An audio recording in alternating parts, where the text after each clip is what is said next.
السلام عليكم ورحمة الله. بدر واقعة. салом ва раҳмати аллоҳ бар шумо бод. ҷанги Бадр як воқеаи бисёр муҳим буд, вале ҳоло мехоҳам дар бораи он ки пайғамбар саллаллоҳу алайҳи ва саллам пас аз бозгашт ба Мадина аз Бадр чӣ кор карданд ва чӣ гуна натиҷаҳои ин ғалабаро истифода бурданд суҳбат намоям. маҳз дар ин лаҳза мехоҳам таваққуф намуда онро муфассал таҳлил кунам.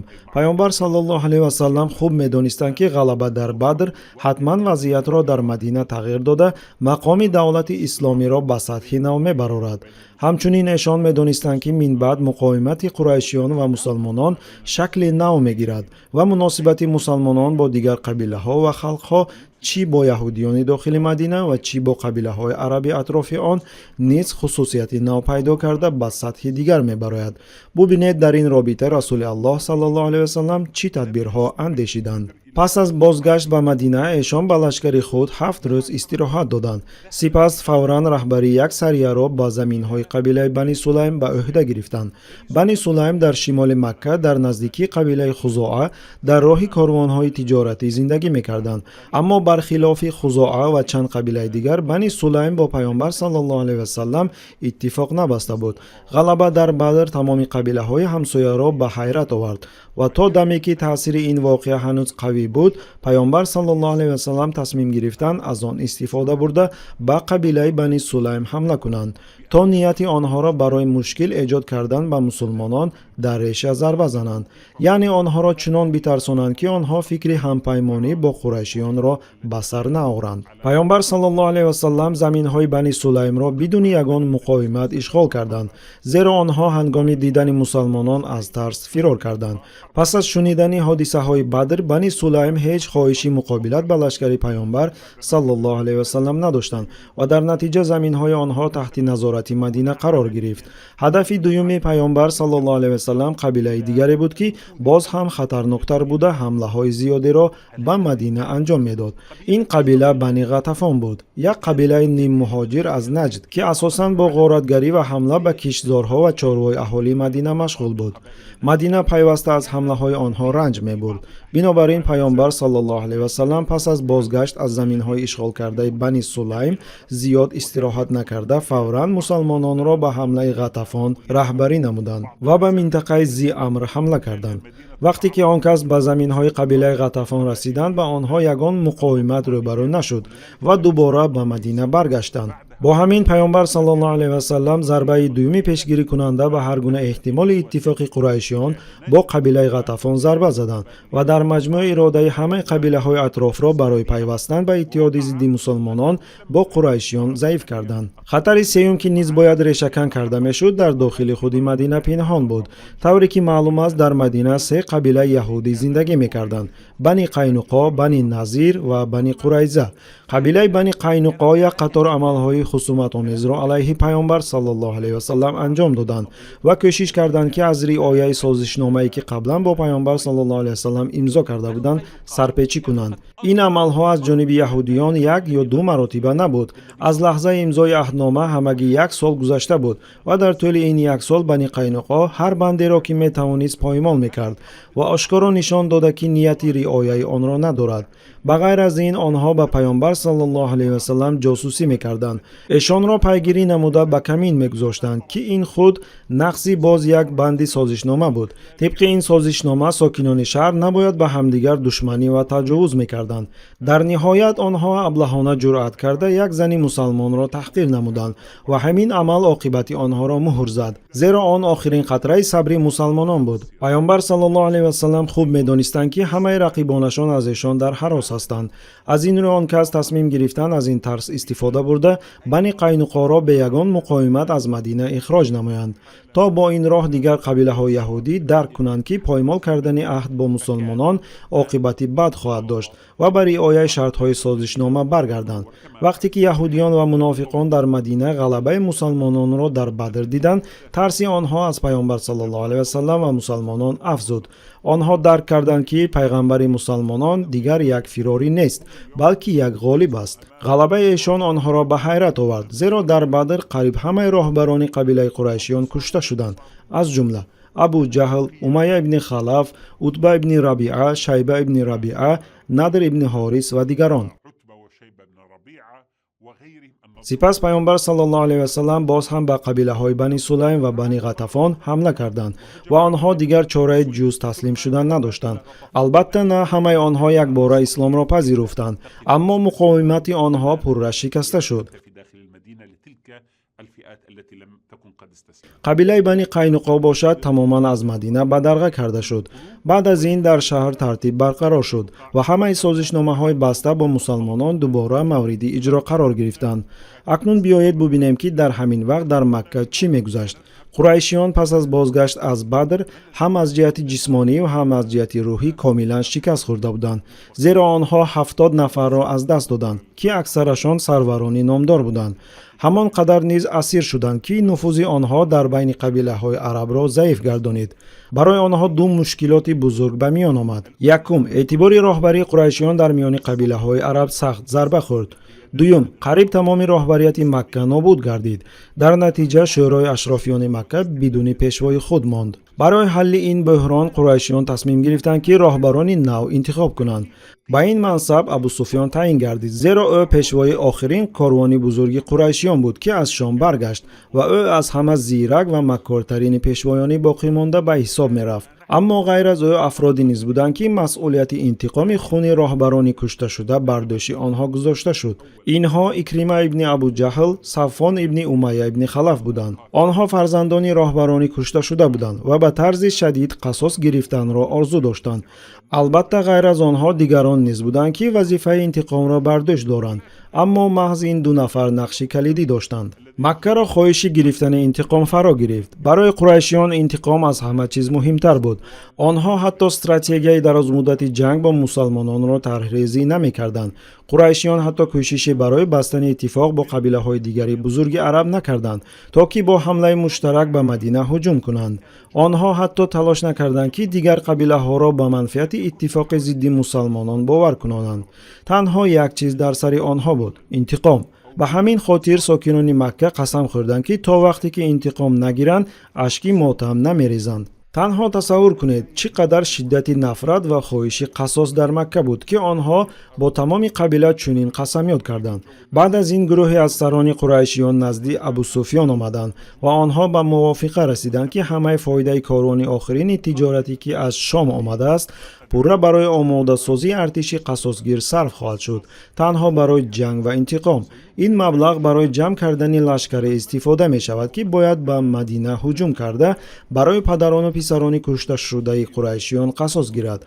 برای ابو سفیان این جنگ نیز شخصی بود، زیرا در آن او پسرش حنظله را از دست داد. پسر دیگرش عمرو باشد اسیر افتاد. نه تنها او بلکه بسیار قریشیان نیز نزدیکان خود را در بدر از دست داده بودند و آنها همه خون می‌خواستند. هیچ کس نمی‌خواست آرامانه استراتژی واقعی مبارزه با مسلمانان را تهیه کند. همه آنها تنها به غضب و خواهش انتقام داده شدند.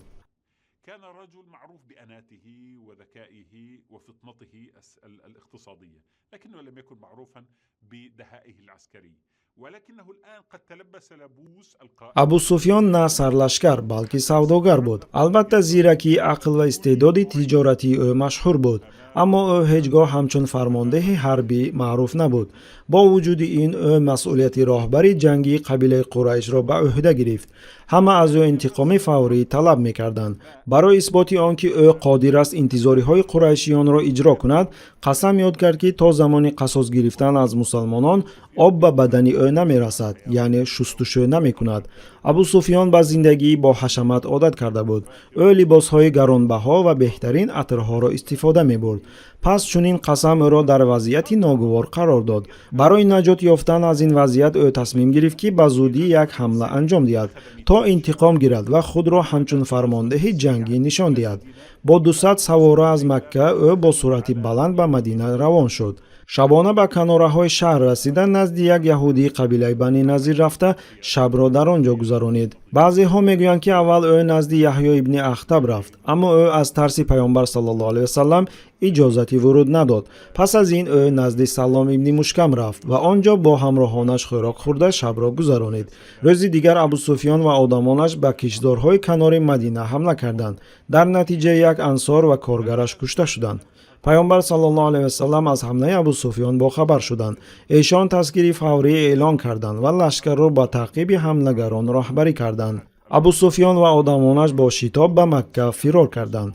در راه بازگشت آنها تمام چیزهای وزنینی خود را پرتافتند، خصوصا مواد غذایی که اساساً سویق، یک نوع آردی تیار برای استعمال بود. صحابگان همه سویقی پرتافته شده را جمع آوردند، زیرا آن غذای مهم بود.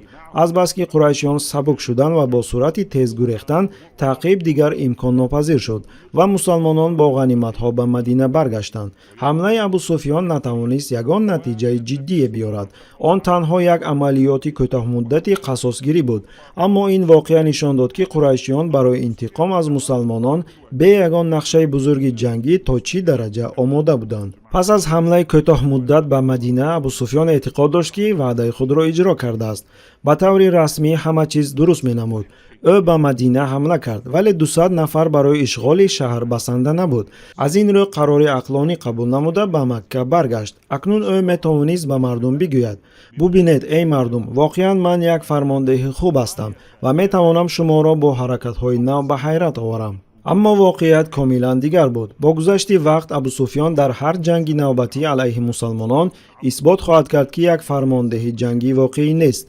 ما خواهیم دید که پسران راهبران کشته شده مکه که جایهای پدرانشان را گرفتند، صفوان ابن امیه، اکرمه ابن ابو جهل، سهیل ابن عمرو که در همین لحظه در اسارت مسلمانان در مدینه بود، همه آنها همچون پیشوایان نو که تجربه نداشتند ولی پرشور و بی تجربه بودند. همه آنها مخالف ابو سفیان را تشکیل میدهند. آنها از ابو سفیان با موازنت و مکه راضی نبودند. با مرور زمان تقسیمات داخلی بین ابو سفیان و گروه پیشوایان جوان زیادتر می شود و این اختلاف در جنگ احد بر اعلی ظاهر می شود.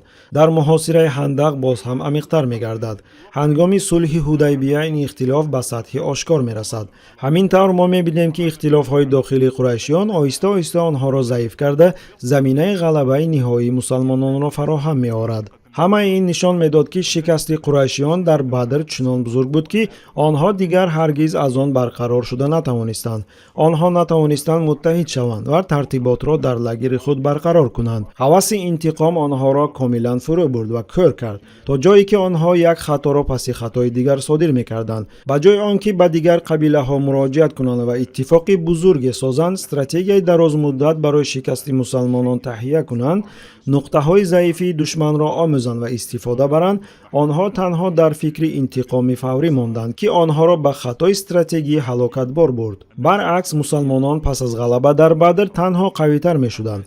موقع خود را تحکیم بخشیدند، هدف خود را عمیق‌تر درک کردند، به نقشه کشی استراتژی و دراز مدت گذاشتند، تجربه جنگی و دیپلماتی خود را رشد دادند. در نتیجه ما دو لگری کاملا مخالف را می‌بینیم. مسلمانان که پس از شکست قریشیان از غلبه‌شان تجربه برداشتند، استراتژی درست ساختند و هدفمندانه به پیروزی نهایی نزدیک می‌شدند. قریشیان که از شکست هیچ درسی نگرفتند، تنها انتقام را در سر داشتند و با این خود را نابود کردند. این خطای استراتژی آنها در آینده باعث فتح مکه از جانب مسلمانان خواهد شد، واقعی که نتیجه ناگزیر تمام این رویدادها بود. در آخر میخواهم درباره یک منفعت مهم دیگر که پیامبر صلی الله علیه و سلم از غلبه بدر برداشتند نقل کنم. این منفعت به اسیران علاقه داشت. پیامبر صلی الله علیه و سلم 70 قریشی را اسیر گرفتند که قسمی از آنها شخصیت‌های مهم و اعضای شورای اشرافیان مکه در دارالندوا بودند. از همه اسیر مهم سهیل ابن عمرو بود، شخصیتی پرنفوذ و سخنگوی قریشیان. هنگامی که مسلمانان اسیران را به مدینه می بردند، پیامبر صلی الله علیه و سلم به صحابگان فرمودند: برای شما واجب است که به اسیران نیکی کنید. با این ایشان می‌خواستند به تمام اطرافیان نشان دهند که مسلمانان حتی با اسیران جنگی بشردوستانه رفتار می‌کنند. به خود اسیران نشان دهند که مسلمانان از مردم جاهلیت فرق می‌کنند. با امر پیامبر صلی الله علیه و سلم مسلمانان به اسیران بهترین خوراک خود را می‌دادند. آنها را در بهترین خانه‌های شهر جای کردند. با آنها با احترام مناسبت نمودند، گرچند که چند روز پیش با همدیگر در میدان جنگ قرار داشتند. وقتی که اسیران قریشی آزاد شدند و به مکه برگشتند، آنها با حیرت و تعجب درباره مدینه صحبت می‌کردند. بله، آنها هنوز تلخی شکست را در خاطر داشتند، اما همزمان آنها مجبور شدند اعتراف کنند که در مدینه طرز زندگی و اداره شهر کاملا فرق می‌کند. آنها بار اول یک نظام عدالتمند را دیدند که تماما از بی‌سروسامانی مکه فرق میکرد. در نتیجه بسیاری از قریشیان پس از این تجربه دیگرگونی‌های جدی در تفکر خود احساس کردند و این یکی از عامل‌هایی شد که بعداً به فتح مکه و قبول اسلام از جانب قریشیان زمینه گذاشت. پیامبر صلی الله علیه و سلم خواستند به اسیران زندگی واقعی اسلامی را نشان دهند، زندگی که پر از انسان دوستی و عدالت است. در نتیجه بسیاری از اسیران، خصوصا آنهایی که سروران قریش نبودند، پس از بازگشت به مکه بالفاصله به پهن کردن آنچه که در مدینه دیده بودند آغاز کردند. آنها به مردم میگفتند که چگونه عدالت در مدینه حکمران است، چگونه محمد صلی الله علیه و سلم یک نظام با ارزش و استوار برپا کرده است، چطور آن کس با همه صحابگانشان برابر مناسبت میکنند، حتی با آنهایی که مقام پست دارند دقت میدهند. این سخنها محض به آن قشر اهالی مکه تاثیر رساند که در جامعه قریشیان مقام پایین داشتند، غلامان، آزاد شدگان، آدمان عادی که نسلا از اشراف نبودند. آنها باری اول حس کردند که زندگی دیگری نیز وجود دارد، زندگی که در آن حقوق انسان حفظ می شود، عدالت برای همه برابر است و با همه با انسان دوستی مناسبت می کنند. با این کار پیامبر صلی الله علیه و سلم نه تنها غلبه نظامی بلکه غلبه اخلاقی و معنوی نیز به دست آوردند. این پیروزی تاثیر عظیم داشت که در آینده در صلح حدیبیه نقش کلیدی بازید و یک قدم بزرگ به سوی فتح مکه شد. ان شاء الله تعالی. والسلام علیکم و رحمت الله و برکاته. тамошобинони гиромӣ, агар хоҳед ки наворҳои мо зуд бароянд, пас зер кардани тугмачаи лайкро фаромӯш накунед. Албатта ба шабакаи мо обуна шавед ва наворҳои моро ба дигарон расонед, зеро расонанда мисли амалкунанда соҳиби мукофот мегардад.